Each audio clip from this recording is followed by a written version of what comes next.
All right, we are going to work on the windmill exercise. We're gonna start with no weight at all and just focus on the technique of this movement with our body weight only, and then we will add a weight. So turn the feet out towards the side of the room that you're going towards. So I'm going to go with my right foot forward, so I'm turning my feet towards the right, and then that right knee is gonna be soft but not bending. So just a soft knee here, and that left leg can be soft too.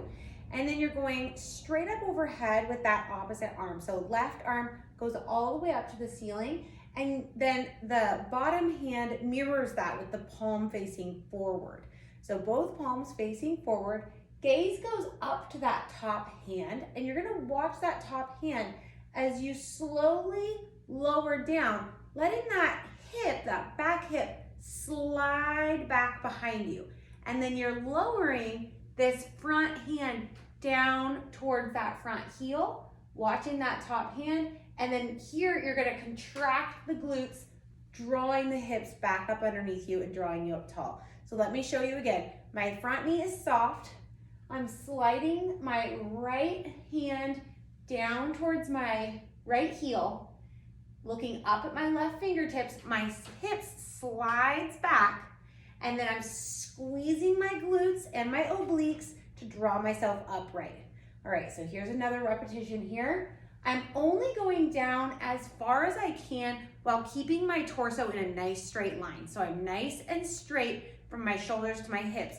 If I start to bend and get this curved line either here or here, then I've gone too far. I wanna keep a nice straight line between my shoulders and my hips. Draw those hips back up underneath you.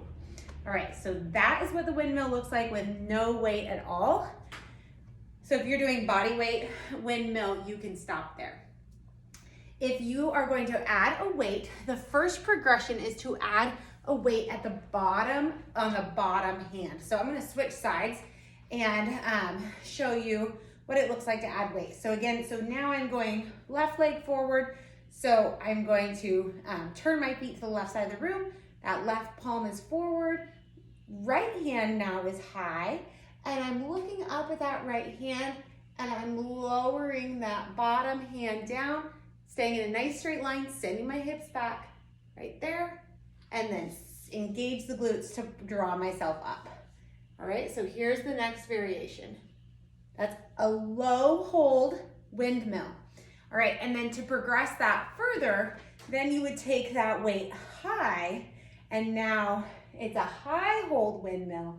My gaze still goes up at that weight, and I'm lowering down, staying nice and straight here, and then bringing myself back up. That's a much more advanced variation of the movement. It's the same movement, but we don't want to progress there too fast. So make sure that you have the more basic technique down before moving on.